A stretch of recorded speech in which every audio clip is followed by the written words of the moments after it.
It's hard to believe that it is time once again for another tier list video for DC Dark Legion. We're covering July's tier list today, and we got a few new additions to the tier list. We got a few champions that I have moved around a little bit. We'll talk about some other champions that may end up getting moved a little bit further as we move into the August edition of the tier list. If you tuned into the joint podcast, the two-part podcast that I'm doing with Unstable Gamer now, we're trying to do it on roughly a monthly basis. He and I talked about last week, kind of a sneak peek for what we were going to be doing with both of our tier lists for the month of July.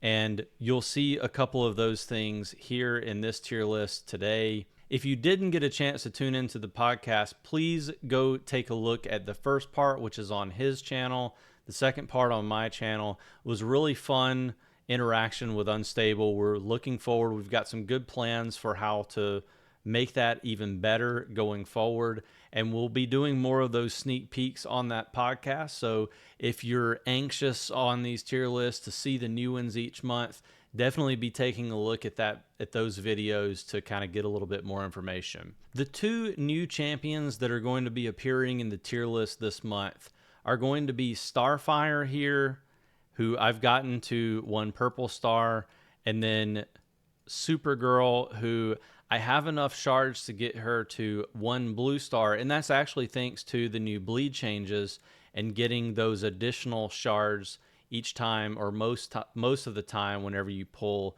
non-limited mythics or mythic legacy pieces. But I do have them at a point where I can speak to them a little bit, and I've also seen a decent amount of testing with these champions. Now, one caveat I want to give for my rankings, and probably some of the rankings and discussions you'll see from some other players out in the community right now, is I think it's very important to case any of these rankings and this early feedback around the idea that these teams have not been fully built. So Outsiders has 3 champions in it. I will say Starfire, we have a little bit better idea of what her overall usefulness is going to be, because she does have that Teen Titans synergy. So we know for certain that she's going to be helpful in quite a lot of lineups. And we're seeing that bear fruit as people test her out in all sorts of game modes. The point that I'd like to make with Supergirl is I've seen a lot of testing at the highest level with her in lineups alongside Superman, and it's pretty obvious that either one of two things are happening. Number one, she's going to be like a lot of the other warrior class champions, where she's not going to do a ton of damage, but she makes up for that with utility. Champions like, I would say, Martian Manhunter fit that bill, where he can do a decent amount of damage, but he's incredibly tanky, and that sustain allows him to be quite useful in modes like PvP. For Supergirl, I think the story may be a little bit different. The narrative right now is that she's not doing a lot of damage, but that's because this new Krypton energy system that's been put in place, there's not enough Superman family champions to give us the best data. So just want to case the conversation that we're about to have when we go through the tier list with the fact that I think the tiers for champions like Supergirl are subject to change quite drastically as we see some of these other champions that they work well with coming into the game. And here is the official unveiling of the July 2025 DCDL tier list. Not a lot has changed on this tier list from the June version. You'll see those 2 new champions that were added in here. And you'll actually see that the biggest changes that have been made were to some of the healer classifications, as well as Captain Cold jumping up. Not to get ahead of ourselves, as with the prior tier list, I do like to talk a little bit about all the champions that are included in S tier and A+ tier. Some of these discussions are going to be quite short. Maybe some of the others will go into a little bit more detail, especially the ones that have been moved around a little bit. One thing you will notice about this tier list that has changed quite a bit from the June version is I have tried to start stack ranking the champions from left to right in order of what I think is best to worst in that tier ranking.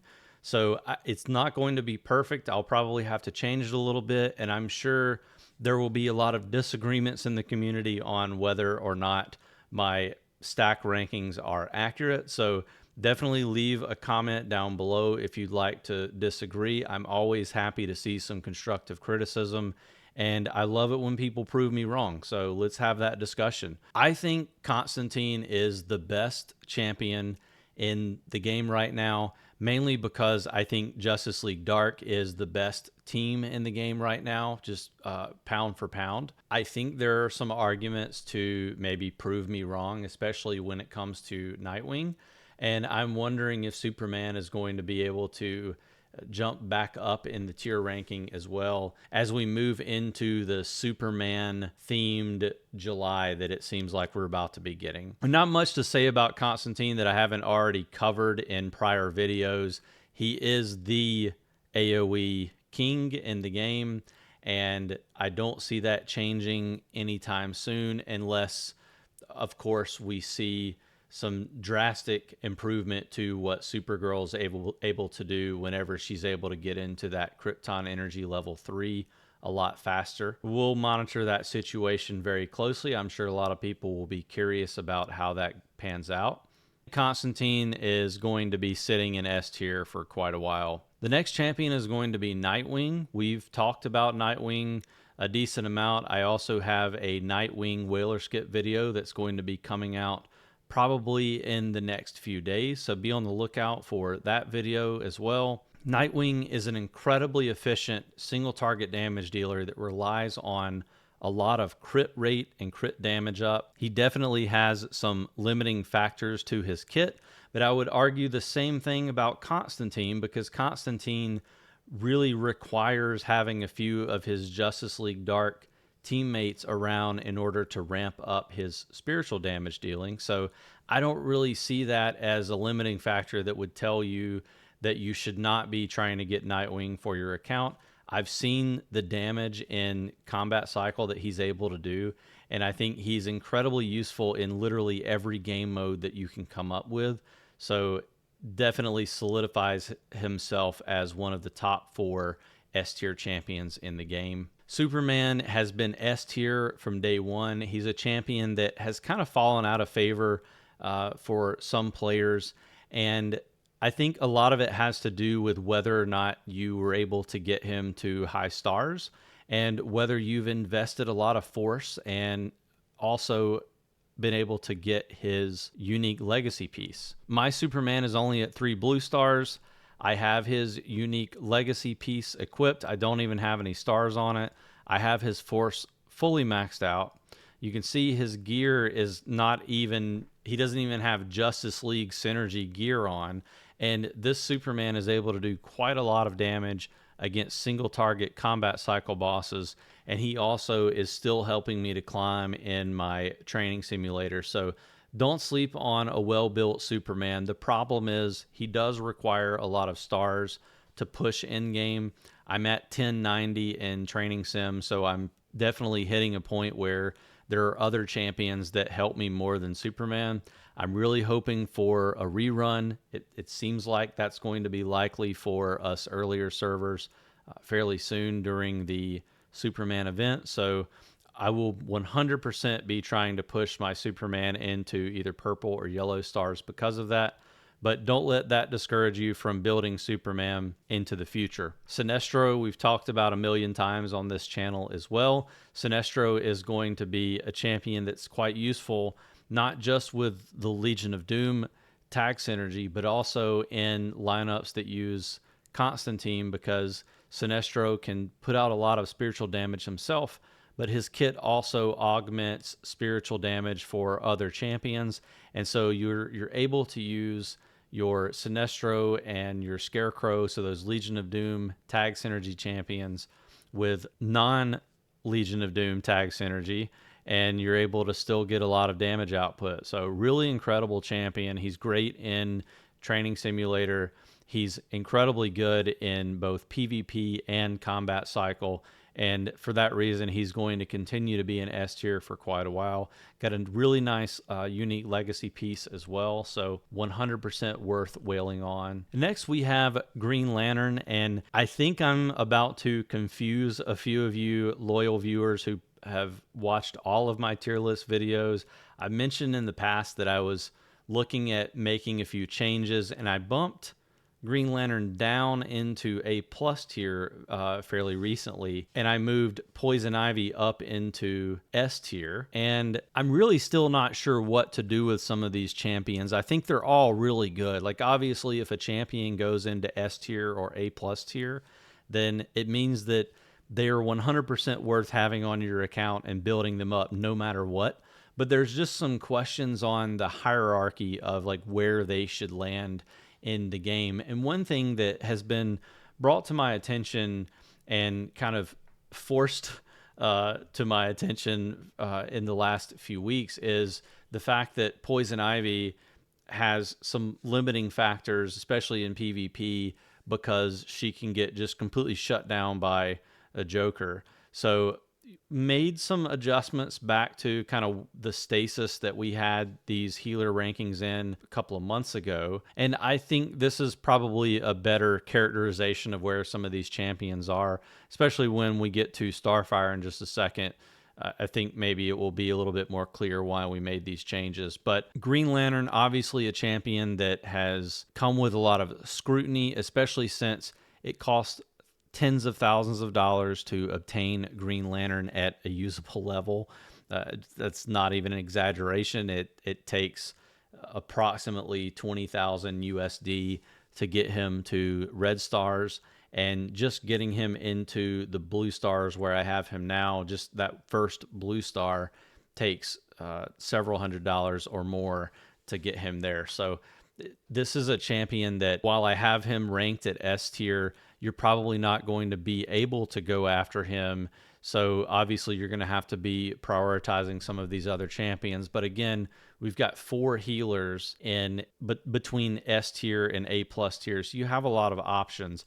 I just think that I've seen enough testing from whales and higher end accounts that it's very difficult for me to ignore the fact that Green Lantern puts out a ridiculous amount of healing whenever he's at S tier. And yes, he is a bit pigeonholed into the Justice League lineup, but some of those Justice League lineups are incredibly good, and he's just going to be a mainstay on the healing leaderboards for quite a while. For those who watch this video and then reference the tier list down the road as an infographic, which will be available on Discord in the next few days, you'll notice that, and I did this on the last one as well, there is that little $sign there on Green Lantern to inform you that he is a pay-to-win champion. We're not going to remove him from the tier list or anything, but just keep in mind that it's going to be very difficult to obtain him. And if you're a new player, please do not use your free pre-registration reward Green Lantern on obtaining this guy for your account, because it's really just going to be a waste. He's going to be a paperweight. Okay, so let's talk about Starfire for a moment. So Starfire is a champion that is, I think, only going to get better as we get more Outsiders champions into the game. But she does have, as I mentioned before, that Teen Titans synergy, and she's also got the Energy Wielder tag. So you're going to have a lot of optionality to really bolster your sustainability in a lot of game modes using Starfire. We've seen her used to great effect in a lot of these Nightwing comps in Combat Cycle. I'm seeing her used in PvP as well. So just a really great all-around healer, and I would say on par with Green Lantern in terms of just ability to keep your team alive. And we're seeing her used a lot outside of just that Teen Titans and Outsiders synergy as well. The way her kit works is she basically creates this energy absorption field around your champions, and while they're in that field, they're going to take reduced damage, and then they're also going to heal based on a percentage of Starfire's attack while they're inside the field as well. So you're getting essentially this kind of Dr. Fate style effect where it's going to protect your champions, and then they're also going to get this fairly substantial heal over time while they're inside of the field. So it's, again, like I said, a very powerful ultimate that Starfire has, because essentially you're going to keep your champions in that absorption field for most of the battle, and it just goes a long way to keeping them alive. She's starting out in S tier. I think it's going to stay that way for the foreseeable future. Starting to get a little bit crowded in the S tier and A plus tier here. But even if we make the decision to move a few champions out of S tier in the future and put them in the A plus, I think Starfire is going to stay here for quite a while. And then our last champion in the S tier category is going to be the Joker. I have started considering whether the Joker needs to fall down into A plus tier. As you can see, I have him at 5 white stars, so I am not the biggest spokesperson for the Joker, but I do know his capabilities. I have a lot of alt accounts in various servers, all the way from server 200 up to 336 and higher. So I see a lot of the combat cycle rankings, and I can see a lot of people invest a lot into the Joker early on, and he is definitely incredible on certain combat cycle bosses. Unfortunately, that kind of is where his utility stops.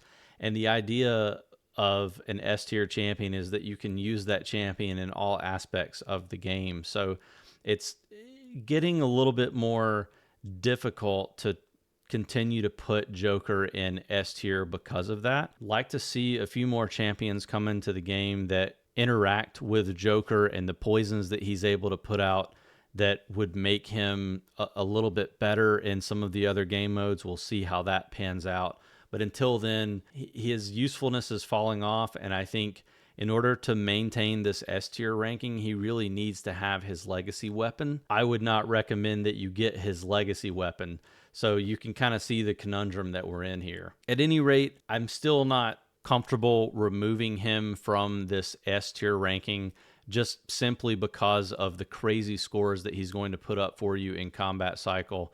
And I just think he's incredibly useful for global launch, or not just global launch, but really like any new servers in the game. So he's going to stay in S tier for that reason. You saw me sneak Dr. Fate back into A plus tier. I think that was the right decision. The more I use Dr. Fate, I've said from day one of making videos for this game that Fate is just one of the best plug and play champions that you could possibly have, because his kit doesn't fully rely on Justice League Dark synergy, but even the parts where it does, you don't even need to have any stars on him for him to be useful. So he starts out as one of those champions that if you pull him early on in a new account, he's probably going to kind of steamroll you a little bit ahead of all of your competition.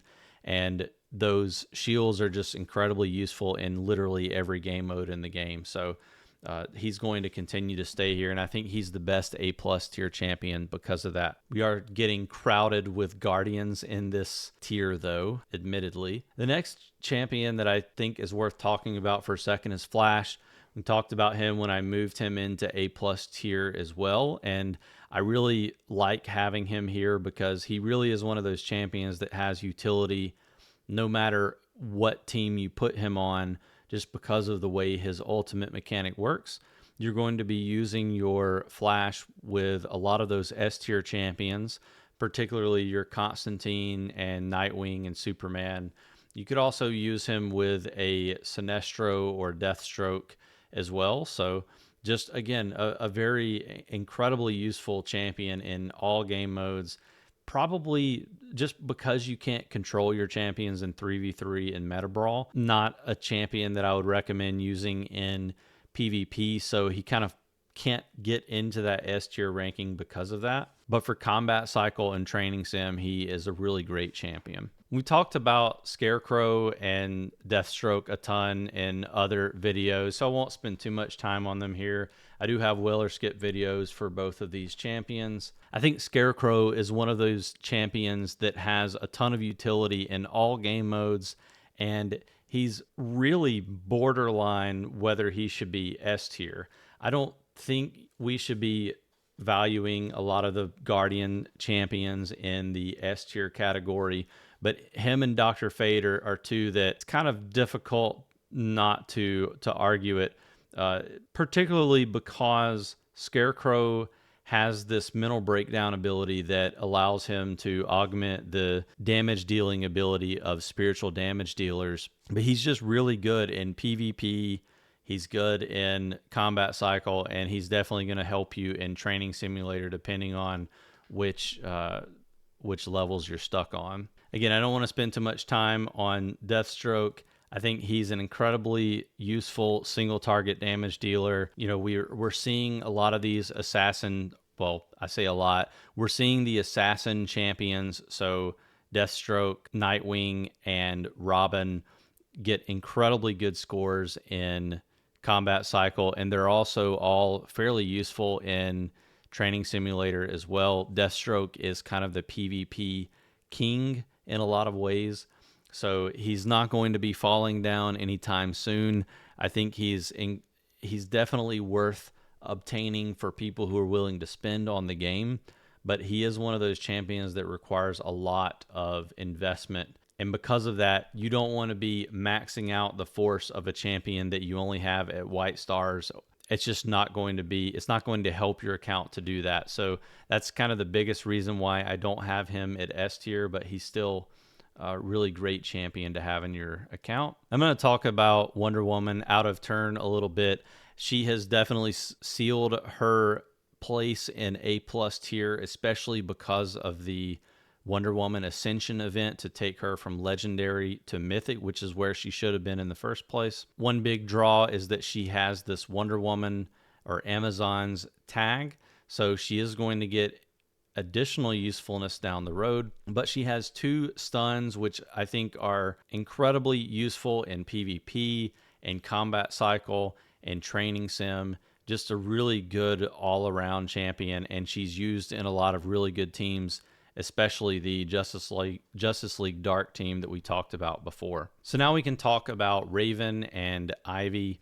So I moved Raven up from A tier to A+ tier, and I did that just because there is a lot of mounting evidence, especially as a lot of us are taking her to higher star levels, that she's a much more useful champion than a lot of people wanted to admit early on. Obviously, she has some limitations, and those limitations are also tied to some of her biggest uses in certain game modes. So in a game mode such as Meta Brawl, her biggest usefulness is that she can pull back a champion who is really low in health. That's kind of your win condition. So if you have like a Superman or a Nightwing or a Deathstroke up front, she can pull those champions back. She replaces herself, so she goes to the front of the battlefield, usually ends up dying, but gives a little bit of healing to that person she pulled back, and they're able to go back in and finish the job. So again, there's some utility tied to a negative effect there. Her heal is an AoE. It's not a huge AoE. It's probably the smallest AoE of all the healers, but AoE nonetheless, and it typically always encapsulates all of the champions in your roster, except for maybe if you have like a Nightwing who's jumping back behind the line, or a Deathstroke. So typically though, in like a Justice League Dark lineup, like a full JLD lineup, she's going to hit everyone with that heal. And again, just a ton of utility with her kit. The other thing, and this is something that they changed, this Dark Soul talent or skill used to be at the start of the battle, Raven's attack would increase based on the amount of Justice League Dark champions that were in the lineup. They changed it to where her attack just increases by a set amount regardless of who is in the lineup. So it makes her way more useful on your Teen Titans lineups, in addition to the Justice League Dark lineups, and really just in general, using her anywhere, she's going to be a really good plug and play healer. And that's the biggest reason why she moved up into the A+ tier. Now, Poison Ivy, I'm still really big on Poison Ivy's kit. I think she's the best early game healer, and I will put her above Mira in that conversation, mainly because Poison Ivy's kit is going to scale better once she gets into the blue stars, and it's not too difficult to do that, especially if you're a light spender and you're willing to do some of the daily deals. But even non-spenders can use those mythic selector shards to get her into those first couple of blue stars, which will, in my opinion, put her into a different class from Mira. Mira just kind of falls off as the game progresses. I do think the limitation of not really being able to use her much in PvP takes away from her kit, and it's hard to put her into S tier because of that. She is decent in training sim. She's definitely a great healer for combat cycle, probably one of the better healers for combat cycle, especially on bosses such as the Drowned and others where there are these mechanics that you can kind of peel some of the damage off by having those Ivy Vines out there. And the Ivy Vines are very good for kind of fooling the AI into attacking them instead of your other champions. So there's a lot of misdirection there. And I think for that reason, she's still incredibly useful. Again, at A+ tier, it's not like I'm saying that she's not worth using. She's definitely still worth using and building, especially if you're trying to do some sort of a birds of prey type lineup. If you're investing heavily into Harley, for example, great to have your Poison Ivy built up as well. So still an incredibly great champion. And really all the other rankings here in the tier list seem to be holding up quite nicely in my opinion. There are a few champions that I'm looking at for potential changes in their rankings. I mentioned Harley. I don't think I want to do that right now. I think she's still an incredibly useful early game champion. Again, if it wasn't for her, Birds of Prey wouldn't do any damage. So she is still a really, really good plug and play AoE damage dealer for early on in your account. I was hopeful that Martian Manhunter was going to move up to a higher tier. Obviously, you can see that I have him at yellow stars. I really like him as a champion and really just as a DC character in general. But I don't think I'm ready to move him into A+ tier. I do think with the right lineup, like if you have a heavily invested Justice League team right now, probably worth subbing him in as an off tank in that lineup. And I think if you have his crew pendant, which I do, he probably is A+ tier, but without it, he really isn't as good as we had hoped him to be. I'm still hopeful that that's going to change once we get some more Outsiders champions. Moving down to B tier, let's talk about a couple of the changes that I did make. Maybe we'll hit a couple of these other champions and what I might be doing with them incoming tier list. But first, let's talk about Supergirl. Again, I mentioned that Supergirl is a champion that we really just don't know enough about her kit for me to make a valid assessment on where she might end up being in the hierarchy. I'm starting her out at B tier. I think it's safe to say that she's at least going to be marginally useful on a Superman family team. And I think she's probably going to be better than that. So again, it kind of just remains to be seen how good she's going to be. But at a bare minimum, I can guarantee you she will be B tier just because we have seen some high sustainability from her from testing. She's kind of outlived some. I was watching some testing of someone who has pretty much all the champions in the game at red stars. Supergirl was only at purple stars, and he was able to beat some training sim levels that he had been stuck on for quite a while just by having Supergirl in the lineup. So sustainability is there. Let's see what happens with the AoE, and maybe we will move her up a tier rank or two. The other big change that we did was moving Captain Cold out of D tier and into B tier. And this caused great pain for me to have to do this because I have not really been that high on Captain Cold lately. But they finally fixed his ultimate, so I feel a lot more comfortable with recommending him as a champion, especially early on. And you know, for people who value Sinestro and the Legion of Doom champions, Captain Cold is going to be even more useful early on in an account. But the reason that he's useful is because of his ultimate, which is going to reduce or increase the target's physical damage taken by a quite large percentage, especially when you have him at red stars. So if you have a low tier cyborg, Captain Cold is kind of the poor man's cyborg, and we're actually seeing people who are able to do even more damage in combat cycle with their 5 red Captain Cold than some of their purple star or lower Cyborg. So quite interesting dynamic there. I don't know whether we should say that he is overtuned at this point or what's going on. I have heard some reports that his ultimate is not applying the damage debuff correctly if you use him in manual mode. So it does seem like they're going to have to do some future adjustments to him at some point down the road. We'll be monitoring the next couple of updates, and we'll see whether we have to move him around the rankings again. It's kind of a Captain Cold carousel, it seems like. But for right now, he is solidly in B tier, and really happy with it because honestly, I think a lot of free-to-play players needed something like this to help them with being able to do damage in combat cycle and kind of feel like their champions are able to do something against some of these bosses. A couple of champions that I'm looking at downgrading further, and it's kind of pains me to say this, would be champions like Aquaman and Two-Face. I do think Aquaman has a ton of utility. I've seen that in Training Sim.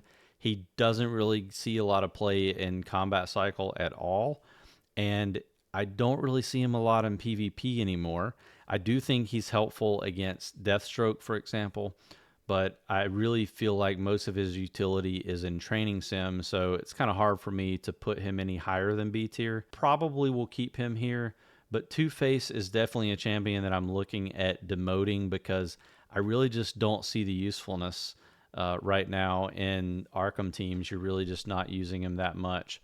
And I would say another one that I'm looking at is Arsenal. Unless we get any new Outsiders team members in the next few weeks, he's probably going to go down to C tier because it's really hard for me to recommend for anyone to spend money to use those mythic shards in order to get him unless we start seeing some more damage output from him. Right now, Green Arrow does way more damage than Arsenal could ever hope to do. So quite sad development there. I know a lot of people have been asking about whether to build Arsenal. I'm hoping that will change in the future, but for right now, I would say it's a solid hold, kind of wait and see for that one. Everything else is roughly the same, so we're kind of at the end of the video here. Quite a lot to talk about in this video, even though I'm not going through every single champion anymore. I'm trying to focus in on some of the things that I am changing and talk a little bit more about it. Let me know if you like this format versus the old one where we kind of talked about all the different champions. I'm not sure if I want to go back to that one, but I definitely look at maybe shortening the length of these episodes and just trying to hone in on the specific things that I've changed from one tier list to the other. Either way, you will have a version of the tier list that's available to download from my Discord server, and it will also be posted on the official Discord server for DC Dark Legion. If you made it this far in the video and you have not already subscribed to the channel, please do so if you would like to see more content like this in the future on DC Dark Legion, and I will see you in the next video.